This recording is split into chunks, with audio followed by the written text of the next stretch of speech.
Hey friends, this is another crazy talk journal from me. Today I'm talking about why I reject pornography, and I decided to tell you my whole life story with regards to pornography. It's a very sad and very interesting story that I wonder how many people can relate to. It started when I was a very small child, probably around the age of 6 or 7 years old. At that age, I lived in a neighborhood that um, was suburban, meaning there were apartments mixed with houses. So, although I lived in a house, there were apartments nearby, meaning there were areas where there were more people. It wasn't very private.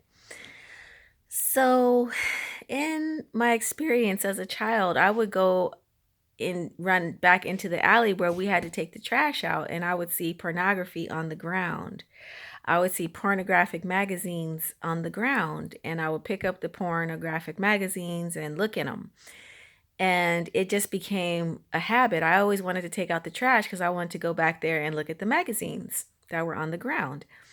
So, a couple of times that I did this when I was a little kid, again, 6, 7, 8 years old, I noticed that there was someone standing behind me when I went to turn away from the pornography because I was trying to pretend like, I wasn't looking at it or trying to hide it or whatever, and hoping that people wouldn't see me. So I had my back turned towards where the traffic would be going. But then when I would turn around, there would be a man there with his um masturbating and watching me looking in this magazine. And this happened to me a couple times before I stopped going back there to look.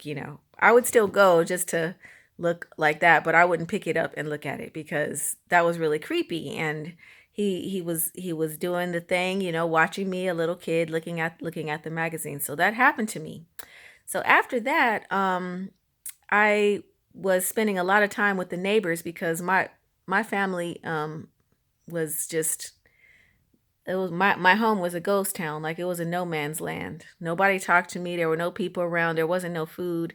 We didn't have cable TV or phone or anything. So I spent a lot of time with the neighbors, and as I was spending time at the neighbor's house, we found the porn stash that my neighbor's mom owned.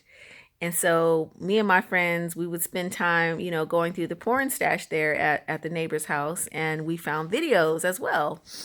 And so that became a habit. I'm still 7, 8, 9 years old at this point, and one of us would be watching the movie while the other one would be looking out down the hall, like, is she coming?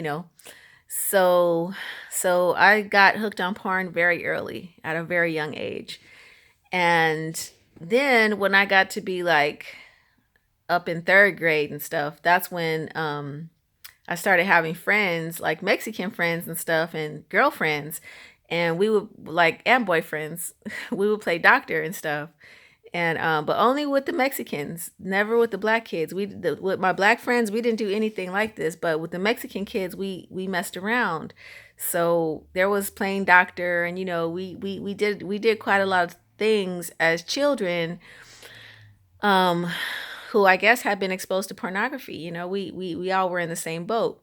So as time went on, I kind of the pornography found me in people's homes, and I would be all up in people's pornography stash.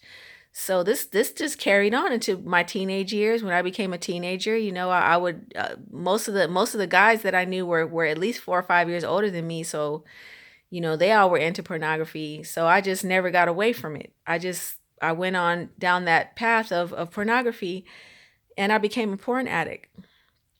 And when I became intimate with boys and stuff in my teen years, pornography was a big part of that. And I think it became a requirement all the way up into my 20s and everything. I kind of needed the pornography. And I had a relationship with pornography that was very much intimate and very deep because it came from my childhood, and it was with me my whole life. And then finally, up into my 30s and stuff, I decided that I didn't want to deal with it anymore because I felt like it was a distortion of reality, and that it was a terrible addiction that I had. So I had to break the addiction. It wasn't easy. Um But I did break the addiction. And when I see pornographic images now, it still is like, ooh, it still is a little tantalizing or whatever. But I don't succumb all the time. Not to say that I don't backslide from time to time, but I try not to, because now I realize that most of the people in the pornographic images, and especially on the videos and stuff, are human trafficking victims, and so I can't possibly enjoy that anymore. But what I'm trying to say is that that's my history of pornography. It's been a long, sad history of a sex life that really never went anywhere. I never got married. I didn't get into any real relationships that would establish a home for myself and establish a future for myself, because it was just all superficial. It was all about like a pornographic style of sexuality, and it basically ruined my life. It pretty much ruined my life. So I just want to share that, because I think it's important that we be honest about pornography, so that the future generations don't think that it's just harmless, because it's not harmless. Pornography is very damaging, it's very harmful, and it can really destroy your sense of self and your sense of sensuality and relationships, and what relationships and intimacy is supposed to be between a man and a woman. And that's what it did for me. So here I am, where I should be married and have a bit, have a home and a family, which I could have had. There wasn't any things really odds against me that I couldn't have all of that stuff except for porn. Porn was the only thing that kind of kept me from pursuing the important things in life and valuing things that weren't important. So, the pop culture today with the Nicki Minaj's and all that is very pornographic. It's heavily pornographic. And I'm just saying all of this because it's if it's helpful at all. I don't know if it is or not, but I hope that it is. I hope it can be helpful to some young people to realize that, that is not the way that human beings behave, and that is not natural to us. That is not indigenous to us to objectify ourselves and to overly sexualize ourselves and to sell ourselves as meat, as a commodity. We are not livestock, okay?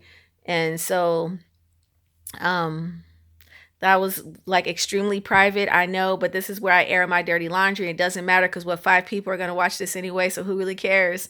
But if you watched it, then thanks for watching. I hope it helped you, and please give me any feedback of how pornography affected your life. Thanks. Bye.